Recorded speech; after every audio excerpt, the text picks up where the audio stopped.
Next point, पांचवा point है halogen की ऑक्सीकरण संख्या सभी यौगिकों में -1 प्रति परमाणु होती है। बताया गया कि हैलोजेंस के जितने भी कंपाउंड्स होते हैं उनमें हैलोजन की जो ऑक्सीकरण संख्या रखते हैं वो -1 प्रति परमाणु होती है। कितनी होती है? -1 प्रति परमाणु होती है। और -1 प्रति परमाणु कब लिखा जाता है? जब उस यौगिक में हैलोजन के साथ कम विद्युत ऋणात्मक तत्व जुड़े होते हैं। यहां पे लिखा है जब हैलोजन अपने से कम ईएन वाले तत्वों से जुड़ा होता है तो वहां पर हैलोजन की ऑक्सीकरण संख्या जो होती है वो -1 प्रति परमाणु मानी जाती है। ये पॉइंट याद रखिएगा आप लोग। लेकिन अपवाद में क्या है? फ्लोरीन की ऑक्सीकरण संख्या सदैव मतलब हमेशा -1 प्रति परमाणु रखी जाती है। हमेशा से हैलोजन की ऑक्सीकरण संख्या जो है -1, ये कभी परिवर्तित नहीं। अदर अन्य जो तत्व हैं हैलोजन के उनकी ऑक्सीकरण संख्या परिवर्तित हो सकती है, लेकिन फ्लोरीन की ऑक्सीकरण संख्या -1 प्रति परमाणु सदैव के लिए होती है, हमेशा के लिए होती है। उसके बाद जो है छठवां पॉइंट क्या है? उदासीन अणु में समस्त परमाणुओं की ऑक्सीकरण संख्याओं का योग जो होता है वो 0 के बराबर होता है। उदासीन अणु में समस्त परमाणुओं की ऑक्सीकरण संख्याओं का योग 0 के बराबर, जैसे मैंने एग्जांपल यहां पे दिया है H2SO4। H2SO4 एक उदासीन अणु है। अब ये उदासीन अणु है तो इसमें मुझे सल्फर की ऑक्सीकरण संख्या ज्ञात करनी है। तो हम जानते हैं कि हाइड्रोजन की ऑक्सीकरण संख्या +1 होती है, तो उसकी परमाणुकता लिख देंगे। हाइड्रोजन की परमाणुकता कितनी है? 2 गुणे हाइड्रोजन की ऑक्सीकरण संख्या +1, 2 गुणे +1 फिर प्लस सल्फर की ऑक्सीकरण अवस्था कितनी है? पहले इसकी परमाणुकता देखेंगे। सल्फर की परमाणुकता 1 है, 1 गुणे इसकी ऑक्सीकरण अवस्था नहीं पता है तो मैंने मान लिया x, 1 गुणे x हो गया। फिर प्लस करके ऑक्सीजन की परमाणुकता लिखकर उसकी परमाणु ऑक्सीकरण संख्या लिख दिया। उसके बाद कुल किसके बराबर हो गया? 0 के बराबर।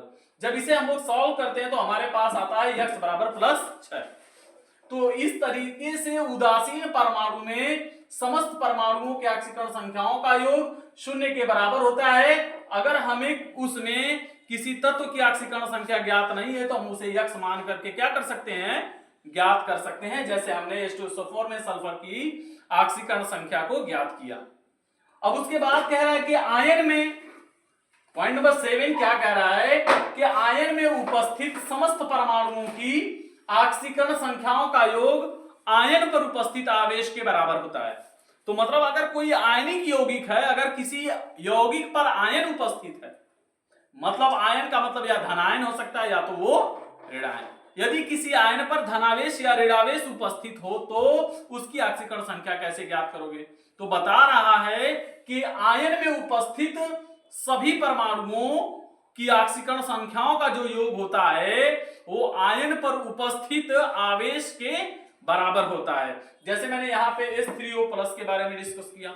H3O+ क्या है? एक प्रकार का धनायन है, क्योंकि इस पर धन आवेश उपस्थित है इसलिए धनायन है। अब जो है इसकी ऑक्सीकरण अवस्था, अगर ऑक्सीकरण संख्या निकालनी है ऑक्सीजन की तो हाइड्रोजन की पहले परमाणुकता लिख करके हाइड्रोजन की ऑक्सीकरण संख्या लिख देंगे। लिखने के बाद प्लस कर देंगे, फिर उसके बाद ऑक्सीजन की संख्या लिखकर उसकी परमाणु ऑक्सीकरण अवस्था ऑक्सीकरण संख्या लिख देंगे x।